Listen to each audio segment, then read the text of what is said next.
வெறும் 3 புரோட்டா 125 ரூபா, ஒரு தோசை 325 ரூபா, மொத்தம் 250 ரூபா. Welcome to day 21.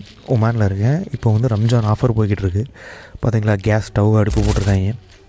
நான் வந்து ஷர்ட் எடுக்க வந்தேன். இது வந்து 500ரூவாய்க்கு 2 ஷர்ட் போட்டிருந்தாங்க. உண்மையிலே சூப்பர் சட்டை. அதாவது வந்து ஒரு சட்டை 250 ரூபாங்கிற மாதிரி. அப்படியே வந்து இது பேரிச்சம்பழம் அந்த மாதிரி எல்லாம் பார்த்துக்கிட்டு இருந்தேன். கொஞ்சம் சப்ஸ்கிரைப் மட்டும் பண்ணிக்கங்க. லாஸ்ட் டைம் போட்ட வீடியோக்கு உண்மையில் நல்ல ரெஸ்பான்ஸு. 10 சப்ஸ்கிரைபர் எக்ஸ்ட்ரா வந்திருக்காங்க, 33 சப்ஸ்கிரைபர் இப்போது.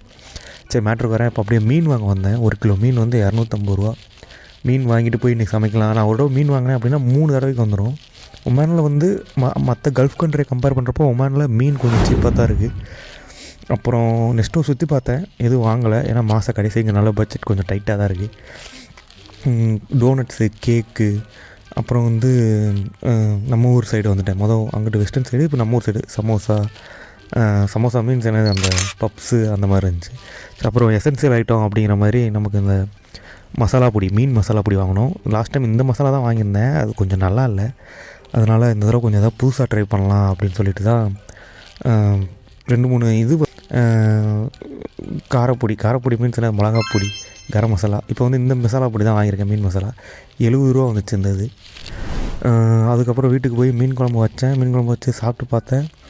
ஓகே, கொஞ்சம் சுமாராக தான் வந்துருந்துச்சு, ரொம்ப சூப்பர் அப்படிலாம் கிடையாது. வாயில் வச்சு பார்த்தோன்னா ரப்பர் மாதிரி இருந்துச்சு. ஏன்னா மீன் ரப்பர் மாதிரி இருந்துச்சுன்னா அந்த 200ரூவாய்க்கு ஏற்ற மாதிரி தான் இருக்கும், அதுக்கேற்ற மாதிரி தான் இருந்துச்சு. அப்புறம் போயிட்டு பருப்பு வாங்கினேன். ஒரு பருப்போட 10 ரூபா நம்ம ஊர் ரேட்டுக்கு. ஸோ அவ்வளோதான், ஒரு பைக் தான் வரும். அப்புறம் ஃப்ரெண்டுக்கு கொடுத்துட்டு நானும் கொஞ்சம் சாப்பிட்டுட்டேன். ஸோ இதுதான் நான் இப்போ உங்களுக்கு போட்டிருக்கேன். அதுதான் நம்ம சேனலோட அனாலிட்டிக்ஸ். பார்த்திங்கன்னா 33 சப்ஸ்கிரைபர் இருக்காங்க.